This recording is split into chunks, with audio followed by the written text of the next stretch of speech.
ہم نے پڑھا تھا حکم تکلیفی کے حوالے سے، اور اس کی 5 اقسام ہم نے پڑھی تھی جو جمہور کے نزدیک ہیں، اور احناف کے ہاں اس کی 1 سے 5 سے زیادہ اقسام ہیں، اور وہ جو ہے فرق کرتے ہیں اس میں فرض میں اور واجب میں، اور حرام کی بھی 2 اقسام وہ کرتے ہیں۔ تو آپ میں سے کون بتا سکتا ہے کہ جو ہے نا احناف کے ہاں واجب اور فرض کی جو تقسیم ہے وہ کیا ہے، اور جو ہے وہ کس طرح اس کو ڈفرینشیٹ کرتے ہیں، الگ الگ کرتے ہیں واجب اور فرض کو؟ آپ میں سے جو ہے نا بتا دیں۔ تہنیت نام ہے، تہنیت الماس بتا سکتی ہیں کہ جو ہے نا احناف کے یہاں فرض اور واجب کی جو تقسیم ہے وہ کس طرح ہے، کس کو وہ فرض کہتے ہیں، کس کو واجب کہتے ہیں؟ تو کوئی بتا سکتا ہے، کوئی اور بتا سکتا ہے؟ حفصہ، ساجد بتا سکتی ہیں کہ جو ہے فرض اور واجب میں جو احناف نے تقسیم کی ہے وہ کس طرح ہے، اور فرض کس کو کہتے ہیں، واجب کس کو کہتے ہیں؟ کوئی اور بتانا چاہے گا؟ سر میں بتا دوں کہ سر فرض وہ ہے جو قطعی حکم ہے، جیسے کہ نماز قائم کرو، اور واجب وہ ہے جو قطعی طریقے سے نہ ملے، جیسے کہ رسول پاک صلی اللہ علیہ وسلم کا وہ حکم جو قطعی طریقے سے نہ ملے، جیسے سورہ فاتحہ پڑھنا نماز میں۔ صحیح۔ تو جو قطعی ذریعے سے نہیں ملتا بلکہ ظنی ذریعے سے ملتا ہے، قطعی ذریعہ کون سا ہوتا ہے اور ظنی ذریعہ کون سا ہوتا ہے؟ قطعی ذریعہ وہ ہوتا ہے جو قرآن میں ہے، قرآن سے ثابت ہو، صحیح، یا حدیث متواتر۔ ہاں حدیث متواتر۔ صحیح۔ تو حکم تکلیفی کی ہم نے نا 5 اقسام پڑھی تھی جمہور کے ہاں، اور جو ہے اس کے بعد ایک اور جو ہے نا حکم وضعی ہم نے پڑھا تھا۔ ایک ہوتا ہے اللہ تعالیٰ کا حکم حکم تکلیفی، اور ایک ہوتا ہے حکم وضعی۔ حکم تکلیفی اور حکم وضعی میں تھوڑا سا فرق ہے، تو آج ہم جو ہے نا پڑھنے جا رہے ہیں حکم وضعی کے حوالے سے۔ حکم وضعی جو ہے نا وہ حکم تکلیفی سے اس طرح مختلف ہے کہ حکم تکلیفی وہ حکم ہوتا ہے کہ جس میں اللہ تعالیٰ نے ایک بندے کو مکلف بنایا ہوتا ہے، جبکہ حکم وضعی میں ایک بندے کو اللہ تعالیٰ نے جس کام کا مکلف بنایا ہے نا، اس کام کے لیے کسی اور کام کو اس کی وجہ، اس کی علامت، اس کا سبب، یا جو ہے نا اس کی شرط قرار دیا جاتا ہے۔ یعنی حکم وضعی میں وہ جو حکم ہوتا ہے وہ خود ریکوائرڈ نہیں ہوتا، مطلوب نہیں ہوتا، لیکن جو چیز اللہ تعالیٰ کی طرف سے مطلوب ہوتی ہے تو حکم وضعی کو اس چیز کے لیے ایک سائن بنا دیا جاتا ہے، ایک علامت بنا دیا جاتا ہے۔ ایک مثال سے آپ کو بات سمجھ آ جائے گی۔ مثال کے طور پہ جو ہے نا اللہ تعالیٰ فرماتے ہیں اقیم الصلاۃ لدلوک الشمس، نماز قائم کرو سورج کے ڈھلنے پہ، اور یہاں پہ اللہ تعالیٰ نے جو اللہ تعالیٰ کو مطلوب ہے وہ ہے نماز ظہر کا ادا کرنا۔ تو اب نماز ظہر کے ادا کرنے کو اللہ تعالیٰ نے سورج کا ڈھلنا نماز ظہر ادا کرنے کے لیے ایک سبب مقرر کر دیا، ایک علامت مقرر کر دیا۔ تو حکم تکلیفی جو اللہ تعالیٰ کا مطلوب ہے ایک انسان سے، وہ ہے نماز ادا کرنا اور نماز ظہر ادا کرنا، اور اس حکم تکلیفی کے لیے سورج کے ڈھلنے کو ایک سبب قرار دے دیا۔ تو اس سبب جو ہے نا، یہ جو سبب ہے یہ حکم وضعی ہے۔ تو حکم تکلیفی کے لیے اللہ تعالیٰ کا جو حکم ہوتا ہے ایک مکلف بندے سے، اس کام کے لیے کچھ چیزوں کو ایک سائن بنا دیا جاتا ہے، ایک علامت بنا دیا جاتا ہے، یا ایک جو ہے نا سبب بنا دیا جاتا ہے۔ تو اسی کو جو ہے نا حکم وضعی کہتے ہیں۔ تو اس اعتبار سے حکم وضعی کی جو ہے، جس طرح حکم تکلیفی کی 5 اقسام تھیں، اسی طرح حکم وضعی کی بھی 5 اقسام ہیں۔ ان میں سے جو پہلی قسم ہے، جس طرح حکم تکلیفی میں 5 اقسام تھی، اسی طرح حکم وضعی کی بھی 5 اقسام ہیں، اور جو ہے نا اس کی پہلی جو قسم ہے وہ ہے سبب۔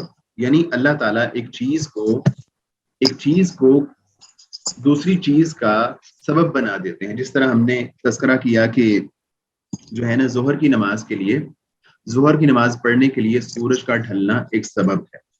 تو جب سبب پایا جائے گا تب مسبب بھی پایا جائے گا۔ یعنی جب سورج ڈھلے گا، جیسے ہی جو ہے نا سورج تھوڑا سا ڈھلے گا، ویسے جو ہے ظہر کی نماز کا وقت شروع ہو جائے گا۔ اگر سبب نہ پایا جائے، اگر سورج نہ ڈھلے، جب تک سورج نہیں ڈھلے گا تب تک جو ہے ظہر کی نماز کا وقت نہیں ہوگا۔ جیسے ہی سبب پایا جائے گا، ظہر کی نماز کا وقت شروع ہو جائے گا، تو یہ جو ہے نا حکم وضعی کی پہلی قسم ہے سبب۔ دوسری ہے شرط۔ شرط بھی سبب کی طرح جو ہے نا ایک حکم وضعی ہے، اور اس میں یہ ہوتا ہے کہ ایک چیز کو، ایک حکم تکلیفی کے لیے اللہ تعالیٰ ایک چیز کو شرط مقرر کر دیتے ہیں۔ جیسے ہی شرط پائی جائے گی اور جو ہے نا جو مشروط ہے، یعنی جو مطلوب ہے کام اللہ تعالیٰ کا، ایک مثال دیتا ہوں، نماز پڑھنا، نماز کے لیے وضو کا کرنا شرط ہے۔ تو اب جو ہے نا وضو کرنا یہ شرط ہے اور نماز پڑھنا مشروط ہے۔ مشروط کے لیے شرط کا ہونا ضروری ہے۔ جب نماز پڑھی جائے گی اس کے لیے وضو کا ہونا یعنی شرط کا ہونا ضروری ہے۔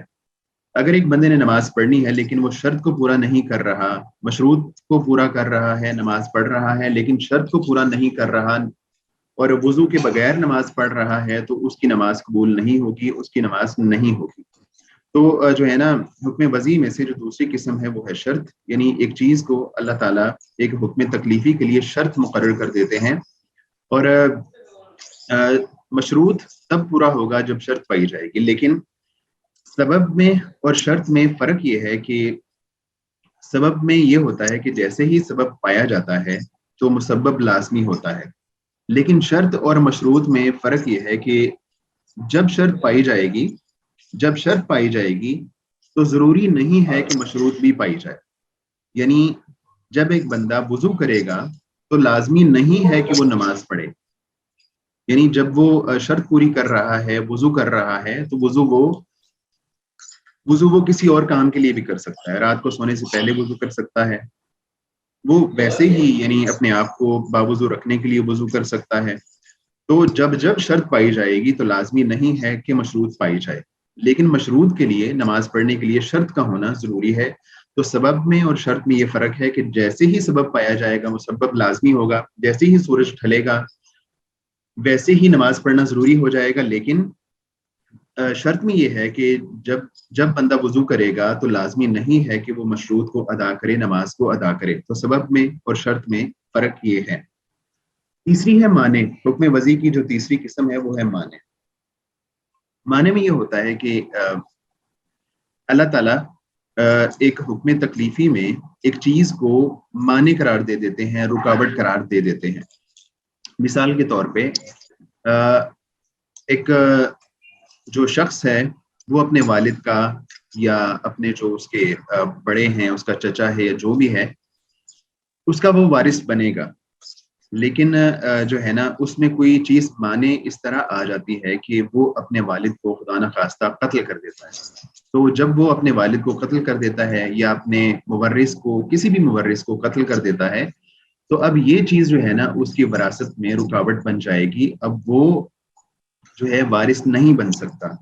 حکم یہ تھا کہ وہ وارث بنے، لیکن جو ہے نا کچھ رکاوٹ اس طرح کی آ گئی کہ اب وہ وارث نہیں بن سکتا، اس میں معنی آ گیا، اس نے اپنے مورث کو قتل کر دیا، اب وہ اس کی جائیداد میں سے وارث نہیں بن سکتا۔ یا ایک بندہ وارث ہوگا اور اس کے بارے میں حکم یہ ہے کہ وہ وارث بنے، لیکن اگر وہ دین اسلام کو چھوڑ دیتا ہے، دین اسلام کو چھوڑ کے کوئی اور مذہب اختیار کر لیتا ہے، تو اب وہ جو ہے اپنے جو ورثاء ہیں اس کی وراثت میں، ان کی جائیداد میں ان کا وارث نہیں بن سکتا۔ تو یہ بھی ایک رکاوٹ آ گئی۔ حکم یہ تھا کہ وہ وارث بنے، لیکن رکاوٹ اس طرح کی آ گئی کہ اب وہ وارث نہیں بن سکتا۔ تو معنی بھی حکم وضعی کی ایک قسم ہے، تیسری قسم ہے۔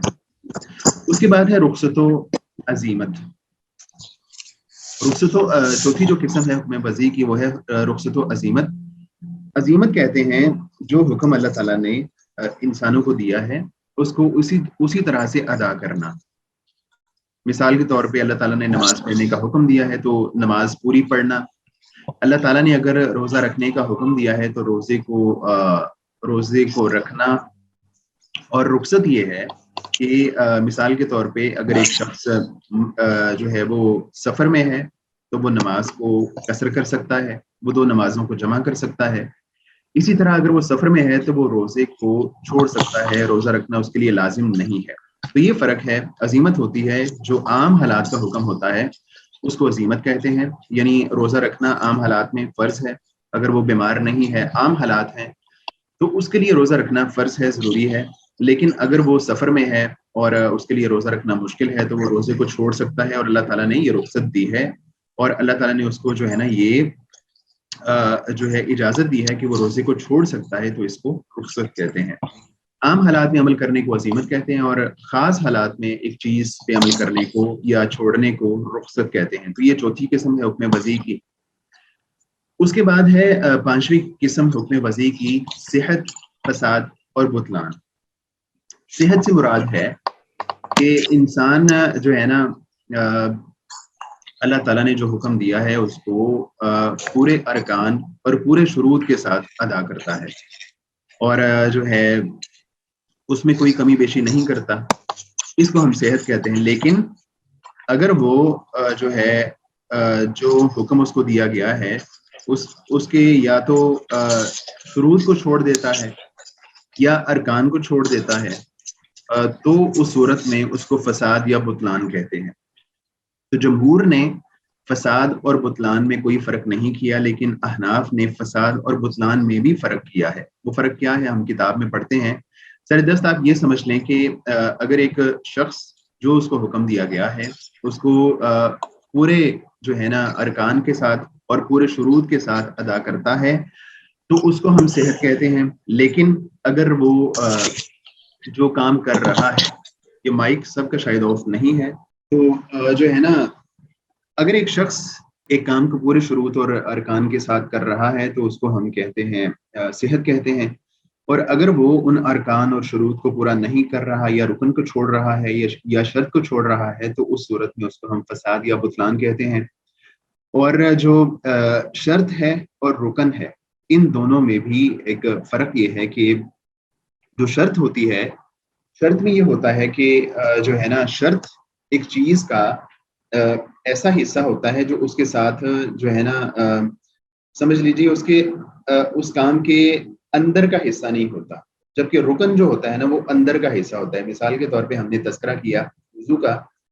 وضو جو ہے نماز کے ساتھ نماز کی شرط ہے، لیکن وہ اس کا جز نہیں ہے، جبکہ جو رکن ہوتا ہے وہ اس کا جز ہوتا ہے. مثال کے طور پہ جو سجدہ کرنا ہے یا رکوع کرنا ہے، یہ دونوں جو ہے نا رکن ہے نماز کے. تو یہ دونوں اجزاء ہیں نماز کے اندر کی چیز ہے. تو جو شرط ہوتی ہے وہ اس حصے کی باہر کی چیز ہوتی ہے، جبکہ جو رکن ہوتا ہے وہ اس چیز کی جو حکم اللہ تعالیٰ نے دیا ہوتا ہے اس کے اندر کی چیز ہوتی ہے، اس کا لازمی جز ہوتا ہے. تو جو ہے اگر ایک بندہ ارکان اور شروط کو مکمل کر کے کوئی حکم پورا کرتا ہے تو اس کو صحت کہتے ہیں. اور اگر وہ شخص ارکان کو شروط کو پورا نہیں کرتا یا رکن کو چھوڑ دیتا ہے یا اس کو شرط کو چھوڑ دیتا ہے تو اس صورت میں اس کو ہم فاسد یا باطل کہتے ہیں. اور احناف نے فساد اور بطلان میں فرق کیا ہے، جبکہ جمہور نے فساد اور بطلان میں فرق نہیں کیا. وہ فرق کیا ہے وہ ہم کتاب میں اس کا مطالعہ کرتے ہیں. تو بنیادی طور پہ حکم وضعی کی 5 اقسام ہیں: سبب، شرط، معنی، رخصت و عزیمت، اور 5ویں ہے صحت، فساد اور بطلان. تو اس کو ہم جو ہے نا زیادہ کلیئرٹی سے کتاب میں پڑھتے ہیں، انشاءاللہ بات جو ہے نا زیادہ واضح ہو جائے گی. حکم وضعی کی اقسام. وضعی حکم کی مندرجہ ذیل 5 قسمیں ہیں. سبب سے پہلی ہے سبب. سبب سے مراد وہ چیز ہے جس کا شارع نے اپنے کسی حکم کے ہونے پر بطور علامت ذکر کیا ہو. کہہ رہے ہیں کہ سبب سے مراد وہ چیز ہے جس کا شارع نے اپنے کسی حکم کے ہونے پر بطور علامت ذکر کیا ہو، کہ اگر وہ ہو تو حکم بھی ہو اور اگر وہ نہ ہو تو حکم بھی نہ ہو. اگر وہ سبب ہو تو حکم ہو اور اگر وہ سبب نہ ہو تو حکم بھی نہ ہو. اس طرح کے اقیم الصلاۃ لدلوک الشمس، سورج کے ڈھلنے پر نماز قائم کرو. اس میں نماز کے قائم کیے جانے کے لیے وقت. اس آیت میں وقت سبب ہے اور نماز کا قائم کرنا شرعی حکم. اگر سورج کے ڈھل جانے کا وقت ہو گیا تو نماز قائم کی جائے گی، ورنہ نہیں. اگر سورج ڈھلے گا، سبب پایا جائے گا تو نماز پڑھی جائے گی. اگر سبب نہیں پایا جائے گا تو نماز نہیں پڑھی جائے گی. سبب اسی صورت میں سبب قرار پاتا ہے جب شارع نے اسے سبب ٹھہرایا ہو. یعنی ایک چیز کو شارع سبب ٹھہرائے گا تو ہی وہ سبب قرار پائے گا. کسی اور فرد کے کہنے سے کوئی چیز سبب قرار نہیں پا سکتی. کبھی وہ تکلیفی حکم کے لیے ہوتا ہے جیسا کہ اوپر کی مثال میں بیان ہوا, اور کبھی وہ کسی ملکیت یا حلت کو ظاہر کرنے کے لیے ہوتا ہے,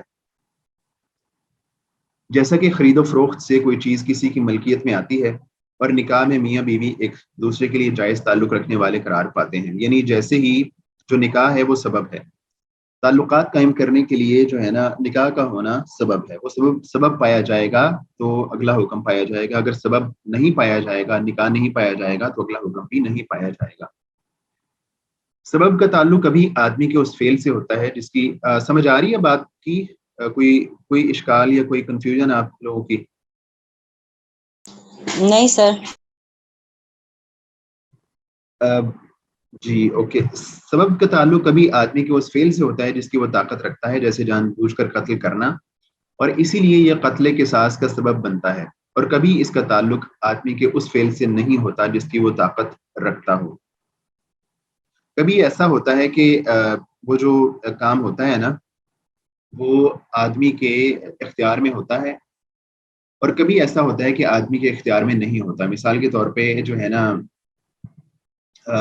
سورج کا ڈھلنا یہ آدمی کے اختیار میں نہیں ہے, جبکہ جو ہے نا جو قصاص کے طور پہ قتل کرنا, کسی کو قتل کرنا جان بوجھ کے, تو جان بوجھ کے قتل کرنے کی وجہ سے اب یہ ایک سبب ہے, اور اب اس سبب کی وجہ سے اس کو قتل کیا جائے گا.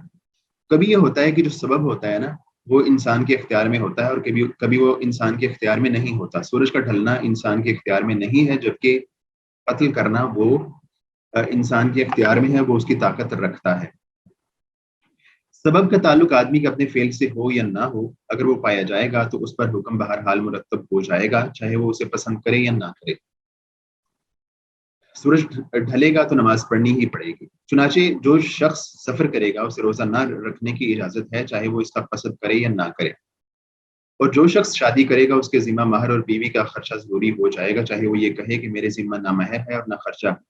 تو جیسے ہی اس کی شادی ہوگی تو اس سبب کی وجہ سے جو ہے نا مہر ادا کرنا, حق مہر ادا کرنا بیوی کا, اور اس کا نفقہ ادا کرنا وہ اس کے ذمہ واجب ہو جائے گا نکاح کے سبب کی وجہ سے. اب جو ہے نا نکاح سبب پایا گیا, وہ سبب یہ ہے کہ اب وہ اپنی بیوی کا نفقہ ادا کرے اور اپنی جو ہے نا بیوی کو حق مہر ادا کرے. اب وہ اس چیز کو مسبب کو پسند کرے یا نہ کرے اس کو یہ دینا پڑے گا. آگے ہے دوسری جو قسم ہے حکم وضعی کی, وہ ہے شرط. شرط سے مراد وہ چیز ہے جس کے ہونے پر حکم کے ہونے کا انحصار ہے, اور اس کے نہ ہونے سے حکم وجود میں نہیں آ سکتا.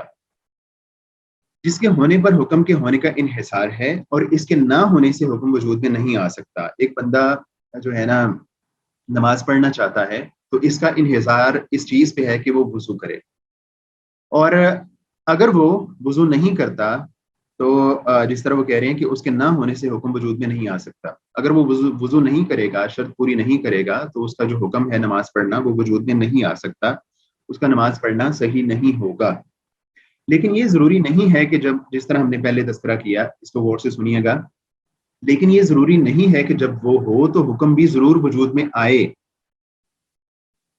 مشروط کے لیے شرط کا ہونا ضروری ہے, لیکن شرط کے لیے ایک بندے نے شرط پوری کی ہے, وضو کیا ہے, تو اب ضروری نہیں ہے کہ وہ نماز بھی ادا کرے. یہی بات وہ کر رہے ہیں, لیکن یہ دوسری لائن میں دیکھیے گا, لیکن یہ ضروری نہیں ہے کہ جب وہ ہو تو حکم بھی ضرور وجود میں آئے. یہ بات سمجھ آ رہی ہے؟ جی سر. جی سر آ رہی. جی جب وہ ہو تو ضروری نہیں ہے کہ حکم بھی وجود میں آئے. جب وضو کرے گا تو جو ہے نا ضروری نہیں ہے کہ اب وہ نماز بھی ادا کرے. جیسے نماز کے لیے وضو کا شرط ہونا, اگر وضو ہوگا تو نماز صحیح ہوگی, اور اگر وہ نہ ہوگا تو نماز نہیں ہو سکتی. لیکن اس کے ہونے سے یعنی وضو کر لینے سے یہ ضروری نہیں کہ نماز ضرور پڑھی جائے. اسی طرح طلاق کے لیے زوجیت شرط ہے, اگر وہ ہوگی تو طلاق دی جا سکتی ہے, اور اگر نہ ہو تو نہیں دی جا سکتی. لیکن یہ نہیں کہ جب وہ ہو تو طلاق ضرور دی جائے. سمجھ آ رہی ہے بات کی؟ یہ بھی یعنی وہ جو ہے نا نماز اور وضو کی طرح ہے کہ طلاق کے لیے زوجیت شرط ہے، جی سر. یعنی جب طلاق جو ہے نا مشروط ہے اور اس کی جو شرط ہے وہ نکاح ہے، نکاح ہوگا تو طلاق دی جائے گی، اور اگر وہ لیکن نکاح کا ہونا یعنی شرط کا پایا جانا ضروری نہیں ہے کہ لازمی طلاق دی جائے، جس طرح کی نماز کی مثال میں ہم نے سمجھا. کسی حکم کے رکن اور اس کے شرط میں یہ فرق ہے کہ اگرچہ حکم کا وجود دونوں کے وجود پر منحصر ہے لیکن رکن اس کا ایک جز ہے. یعنی وہ کہہ رہے ہیں کہ جو رکن اور شرط ہیں وہ دونوں ہی ضروری ہوتے ہیں ایک چیز کے لیے، لیکن فرق یہ ہے کہ رکن جو ہے نا اس کا ایک جز ہے اور شرط اس سے باہر کی ایک چیز ہے. جو رکن ہے وہ اس کے اندر کی چیز ہوتی ہے اور جو شرط ہوتی ہے وہ باہر کی چیز ہوتی ہے. رکن اور شرط میں یہ فرق ہے. چنانچہ رکوع نماز کا ایک رکن ہے کیونکہ وہ اس کا جز ہے، اور وضو اس کی شرط ہے کیونکہ وہ اس سے باہر کی چیز ہے. تو شرط باہر کی چیز ہے، رکن اندر کی چیز ہے. سجدہ کرنا، آخری تشہد کرنا اور رکوع کرنا یہ ارکان ہے نماز کے، جبکہ وضو کرنا یہ اس کی شرط ہے، یہ باہر کی چیز ہے، رکن اندر کی چیز ہے. آگے ہے تیسری قسم حکم وضعی کی معنی سے مراد وہ چیز ہے جو جب پائی جائے تو ضروری ہے کہ حکم پر عمل نہ کیا جائے. معنی سے مراد وہ چیز ہے جب پائی جائے تو ضروری ہے کہ حکم پر عمل نہ کیا جائے. چنانچہ جب رشتہ داری ہو تو وراثت بھی ہوتی ہے، لیکن اس وراثت پر عمل نہیں کیا جا سکتا جب وارث کا دین مورث کے دین سے مختلف ہو. جب وارث کا دین مختلف ہو جائے تو اب جو ہے نا وہ اپنا جو مورث ہے جس کا اس نے وارث بننا ہے اس کا وہ وارث نہیں بن سکتا. یہ معنی آ گیا، رکاوٹ آ گئی. تو یہاں دین کا اختلاف وراثت میں معنی ہوا. اسی طرح اگر وارث مورث کو قتل کر دے تو وہ اس کی وراثت نہیں پا سکتا. اس مثال میں معنی قتل ہے، جو اس نے قتل کیا ہے نا وہ رکاوٹ ہے، وہ معنی ہے، تو اس کی وجہ سے وہ اب وارث نہیں بن سکتا. تو معنی جو ہے نا حکم وضعی کی تیسری قسم ہے. اس کے بعد چوتھی قسم ہے حکم وضعی کی، وہ ہے رخصت اور عزیمت. رخصت سے مراد بعض وہ احکام ہیں جو اللہ تعالیٰ نے بعض خاص حالات میں اپنے بعض بندوں کے لیے ازراہ تخفیف رکھے ہیں، اور عزیمت سے مراد وہ اصل احکام ہیں جو اس نے عام حالات میں اپنے سب بندوں کے لیے رکھے ہیں. عام حالات میں جو احکام ہیں وہ عزیمت ہیں، اور جو خاص حالات میں اللہ تعالیٰ جو ہے نا ریکوائرڈ کرتے ہیں ایک بندے سے، وہ جو ہے نا وہ اس کو ہم رخصت کہتے ہیں. بذات خود رخصت کا حکم جیسا کہ امام شاطبی نے الموافقات میں ذکر کیا ہے مطلق جواز کا ہے، جیسا کہ اللہ تعالیٰ کا ارشاد ہے فمن اضطر غیر باغ ولا عاد فلا اثم علیہ. تو جو شخص مجبور ہو گیا قانون شکنی نہ کرتے ہوئے اور نہ حد سے تجاوز کرتے ہوئے تو اس پر کوئی گناہ نہیں ہے. یعنی جب اضطرار کی حالت میں وہ مردار یا سور کا گوشت وغیرہ کھا لے. دوسری آیت میں فرمایا وَإِذَا ضَرَبْتُمْ فِي الْأَرْضِ فَلَيْسَ عَلَيْكُمْ جُنَاحٌ أَن تَقْصُرُوا مِنَ الصَّلَاةِ. اور جب تم زمین میں سفر کرو تو اگر تم نماز میں قصر کرو تو تم پر کوئی مضائقہ نہیں ہے. تیسری آیت میں فرمایا من کفر باللہ من بعد ایمانہ الا من اکرہ وقلبہ مطمئن بالایمان. جو شخص ایمان لانے کے بعد کفر کرے وہ اگر مجبور کیا گیا اور دل اس کا ایمان پر مطمئن ہو تو خیر. حضرت عمار بن یاسر رضی اللہ تعالیٰ عنہ کو جب دشمنوں نے سخت اذیت دی تو تکلیف برداشت نہ کرتے ہوئے انہوں نے کفر کا لفظ زبان سے ادا کر دیا. یعنی یہاں پہ یہ کہنا چاہ رہے ہیں کہ جو ہے نا رخصت پر کن حالات میں عمل کیا جائے گا، کن حالات میں عمل کرنا رخصت پر بہتر ہے اور کن حالات میں رخصت پر عمل کرنا بہتر نہیں ہے، اس کی وضاحت کر رہے ہیں. حضرت عمار بن یاسر رضی اللہ تعالیٰ عنہ کو جب دشمنوں نے سخت اذیت دی تو تکلیف برداشت نہ کرتے ہوئے انہوں نے کفر کا لفظ زبان سے ادا کر دیا اور اپنی جان بچائی.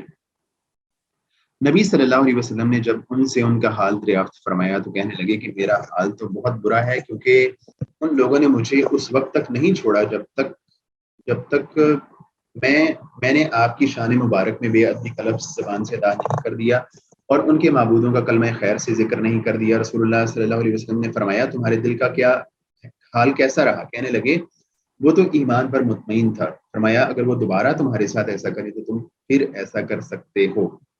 تو جو ہے نا بعض حالات میں رخصت پر عمل کرنا یعنی کیا جا سکتا ہے. اگر ایک شخص مجبور ہو جائے کلمہ کفر کہنے پہ تو وہ اپنی جان بچانے کے لیے رخصت پر عمل کر سکتا ہے. لیکن وہ کہہ رہے ہیں کہ بعض حالات ایسے ہوتے ہیں کہ جن میں رخصت پر عمل کرنا عزیمت پر عمل کرنے سے افضل ہوتا ہے. کچھ حالات ایسے ہوتے ہیں جس میں رخصت پر عمل کرنا جو ہے نا آپ سمجھ لیجئے کئی حالات میں ضروری بھی ہو جاتا ہے، واجب بھی ہو جاتا ہے. مثال کے طور پہ اگر ایک بندہ جو ہے اگر ایک بندہ اس کی جان کو خطرہ ہے، اس کی جان کو خطرہ ہے اور اس کو لگتا ہے کہ وہ مر جائے گا اگر کچھ حرام نہیں کھائے گا، تو اس صورت میں اس کے لیے مردار کو کھانا یا خنزیر یا کسی بھی حرام چیز کو کھانا وہ فرض ہو جاتا ہے، واجب ہو جاتا ہے. اور بعض حالات ایسے ہوتے ہیں کہ جو ہے نا رخصت پر عمل نہ کیا جائے اور عزیمت پر عمل کر لیا جائے تو بھی جائز ہوتا ہے. مثال کے طور پر یہ جو مثال گزری ہے نا حضرت عمار بن یاسر رضی اللہ تعالیٰ عنہ کی، اس میں اگر وہ کلمہ کفر نہ کہتے اور جو ہے نا اپنی جان دیتے تو بھی یہ جائز تھا. ان حالات میں، ایسے حالات میں رخصت پر عمل کرنا فرض اور واجب نہیں ہوتا، کیونکہ جو ہے نا اس کا تعلق اس کے اپنے حق کے ساتھ ہے. لیکن بعض حالات ایسے ہوتے ہیں کہ جن میں رخصت پر عمل کرنا عزیمت پر عمل کرنے سے افضل ہوتا ہے. بعض حالات ایسے ہوتے ہیں، وہ کہہ رہے ہیں کہ جس میں رخصت پر عمل کرنا عزیمت سے زیادہ بہتر ہوتا ہے. اسی سلسلے میں نبی کریم صلی اللہ علیہ وسلم کا یہ ارشاد مبارک ہے، سفر میں روزہ رکھنا نیکی کا کام نہیں ہے. اس کی وجہ یہ ہے کہ اللہ تعالیٰ پسند فرماتا ہے کہ اس کی دی ہوئی رخصتوں پر عمل کیا جائے جس طرح اس کی مقرر کردہ عزیمتوں پر عمل کیا جاتا ہے. یعنی اللہ تعالیٰ پسند کرتا ہے کہ اللہ تعالیٰ نے ایک انسان پر جو رخصت دی ہے وہ اس پر عمل کر رہے. جس طرح اللہ تعالیٰ عام حالات میں یہ پسند کرتا ہے کہ اس کے عام حالات پر عمل کیا جائے، اسی طرح خاص حالات میں اللہ تعالیٰ پسند کرتا ہے اس بات کو کہ ایک بندہ جو میں نے رخصت دی ہے اس پر عمل کرے. نبی کریم صلی اللہ علیہ وسلم کے بارے میں روایات میں آتا ہے کہ جب بھی آپ کو دو چیزوں کے درمیان انتخاب کا اختیار دیا گیا، آپ نے دونوں میں سے آسان در کو اختیار فرمایا، الا یہ کہ اس میں کوئی گناہ کا پہلو پایا جائے تو پھر آپ نے اسے اختیار نہیں فرمایا. بعض علماء کہتے ہیں کہ اس صورت میں ہے جب رخصت کا تعلق اللہ تعالیٰ کے حقوق سے ہو. لیکن اگر رخصت کا تعلق آدمی کے اپنے کسی حق سے ہو تو وہ چاہے رخصت کا پہلو اخذ کر لے اور چاہے عزیمت کا، خواہ اس کے لیے اسے اپنی جان کی قربانی دینا پڑے. یعنی بعض علماء یہ کہتے ہیں کہ اگر جو ہے نا رخصت کا تعلق اللہ تعالیٰ کے حقوق کے ساتھ ہو تو پھر رخصت پر عمل کرنا بہتر ہے، اور اگر اس کا تعلق اپنے حقوق کے ساتھ ہو، اپنے حق کے ساتھ ہو، تو پھر جو ہے نا عزیمت پر عمل کرنا زیادہ بہتر ہے. یعنی روزہ رکھنا یہ اللہ تعالیٰ کا حق تھا، جبکہ جو جان ہے وہ انسان کا، جان کی قربانی یہ انسان کا حق، انسان کا اپنا حق ہے. تو اگر وہ کلمہ کفر کہنے کی بجائے جو ہے اپنی جان دیتا ہے تو یہ زیادہ بہتر ہے. یعنی یہاں پہ عزیمت پر عمل بہتر ہے، جبکہ جو اللہ تعالیٰ کے حق ہیں اس صورت میں اللہ تعالیٰ کے حق کی صورت میں رخصت پر عمل کرنا، یعنی روزے کو چھوڑ دینا اور روزہ نہ رکھنا وہ زیادہ بہتر ہے. البتہ اس میں درست بات یہ ہے کہ اگر سفر میں مشقت نہ ہو اور ایک آدمی سمجھتا ہو کہ میرا سفر بہت آسان ہے اور جو ہے مجھے کوئی مشکل نہیں ہوگی اور میرے لیے رمضان کے بعد روزہ رکھنا زیادہ مشکل ہوگا اور شاید میں نہ رکھ پاؤں، تو اس صورت میں بہتر یہ ہے کہ وہ جو ہے نا رخصت پر عمل نہ کرے بلکہ عزیمت پر عمل کرتے ہوئے روزہ رکھ لے. لیکن اگر اس کو لگتا ہے کہ جو ہے نا میں بعد میں آسانی سے روزہ رکھ سکتا ہوں تو پھر اس کو رخصت پر عمل کرنا چاہیے. اس کو ہم تھوڑا سا مطلب اس سے گزرتے ہوئے آگے ہم چلتے ہیں. اس کے بعد جو ہے نا چوتھی قسم کے بعد اگلی جو قسم ہے وہ ہے صحت، فساد اور بطلان. اس کے بارے میں ہم نے تذکرہ کیا کہ صحت کہتے ہیں کسی بھی کام کو پورے ارکان اور شروط کے ساتھ ادا کرنے کو. تو یہ کہتے ہیں کہ اگر انسان اپنا فعل اس طرح انجام دے کہ اس کے تمام ارکان و شرائط بھی پورے ہوں تو اس کے فعل کو صحیح کہا جاتا ہے. اور اگر وہ اسے انجام تو دے لیکن اس کا کوئی رکن رہ جائے یا اس کی کوئی شرط کو پورا نہ کیا جائے تو اس کے فعل کو غیر صحیح کہا جاتا ہے. یا شرط مس ہو جائے یا جو ہے نا رکن مس ہو جائے. غیر صحیح فعل کو باطل یعنی کل عدم بھی کہتے ہیں، اور فاسد بھی، یعنی اس کو فاسد بھی کہا جا سکتا ہے، فاسد بھی کہا جا سکتا ہے اور اس کو باطل بھی کہا جا سکتا ہے، کیونکہ ان دونوں کا مطلب ایک ہی ہے. اس لیے جمہور علماء کے نزدیک ان دونوں کے ہوتے ہوئے اس پر کوئی شرعی اثر مرتب نہیں ہو سکتا. اگر ایک چیز ایسی ہے جس کا رکن مس ہو گیا یا اس کا شرط مس ہو گئی تو اب جو ہے نا اس پر کوئی شرعی جو اس نے کام کیا رکن کو چھوڑ کے یا شرط کو چھوڑ کے تو اب اس پر کوئی شرعی حکم مرتب نہیں ہوگا. وضو کے بغیر نماز پڑھ لی، یا اس نے رکوع کے بغیر نماز پڑھ لی، سجدے کے بغیر نماز پڑھ لی، تو اب وہ حکم اس کا کاؤنٹ نہیں ہوگا. جمہور یہ کہتے ہیں. اور وہ ساتھ یہ بھی کہتے ہیں کہ وہ فعل عبادات سے تعلق رکھتا ہو جیسے نماز اور روزہ، اور چاہے معاملات سے جیسے نکاح، طلاق، خرید و فروخت اور مالی یعنی جمہور یہ کہتے ہیں کہ اگر ایک چیز کی شرط مس ہو گئی یا ایک چیز کی جو ہے نا رکن مس ہو گیا، تو اس کا تعلق چاہے عبادات سے ہو چاہے اس کا تعلق معاملات سے ہو، اس پر کوئی شرعی حکم مرتب نہیں ہوگا، یعنی اس کی کوئی حیثیت نہیں ہوگی. مثال کے طور پہ ولی کا ہونا نکاح کے لیے ایک شرط ہے. اگر ولی موجود نہیں ہے، ولی کے بغیر نکاح کر لیا جاتا ہے، تو اس صورت میں اس نکاح کی کوئی حیثیت نہیں ہوگی. تو اور اسی طرح ایک نماز پڑھ لی جاتی ہے رکوع کے بغیر، تو اس کی بھی کوئی حیثیت نہیں ہوگی. یعنی جمہور یہ کہتے ہیں کہ اگر شرط یا رکن مس ہو گیا، اس کا تعلق چاہے عبادات سے ہو چاہے معاملات سے ہو، اس کی کوئی حیثیت نہیں ہوگی. جبکہ احناف نے اس میں تھوڑا سا فرق کیا ہے. حنفیہ کا جمہور سے اس حد تک تو اتفاق ہے کہ اگر فعل عبادات سے تعلق رکھتا ہے تو اس پر کوئی شرعی اثر مرتب نہیں ہو سکتا. یعنی حناف اور جمہور کا اس بات میں اتفاق ہے کہ اگر نماز کے دوران ایک بندہ رکن چھوڑ دیتا ہے، رکوع چھوڑ دیتا ہے یا وضو چھوڑ دیتا ہے، تو اس پر کوئی شرعی اثر مرتب نہیں ہوگا، اس ایسے کام کی کوئی حیثیت نہیں ہوگی. لیکن حناف نے جمہور کے ساتھ جو فرق کیا ہے وہ اس میں کیا ہے کہ اگر فعل کا تعلق معاملات سے ہو، عبادات میں وہ جمہور کے ساتھ ہیں لیکن معاملات کے حوالے سے وہ کہتے ہیں اگر فعل کا تعلق معاملات سے ہے تو باطل ہونے کی صورت میں تو اس پر کوئی شرعی اثر مرتب نہیں ہوتا. لیکن فاسد ہونے کی صورت میں اس پر بعض شرعی اثرات مرتب ہو سکتے ہیں. یعنی انہوں نے معاملات میں فاسد اور باطل میں فرق کیا ہے. فرق کیا ہے؟ ان کے نزدیک کوئی فعل باطل اس وقت ہوتا ہے جب اس میں اس کا کوئی رکن رہ جائے، اور فاسد اس وقت ہوتا ہے جب اس میں اس کی کوئی شرط رہ جائے. احناف نے جو ہے نا فرق کیا ہے فاسد اور باطل میں. فاسد وہ کہتے ہیں کہ اگر کوئی رکن جو ہے نا باطل اس وقت ہوتا ہے جب کوئی رکن رہ جائے، اور جو ہے نا فاسد اس وقت ہوتا ہے جب اس کی کوئی شرط رہ جائے. اس لحاظ سے وہ کہتے ہیں کہ محرمات میں سے کسی سے نکاح کرنے میں تو نکاح باطل ہوگا کیونکہ خلل اس کے ارکان میں واقع ہوا ہے.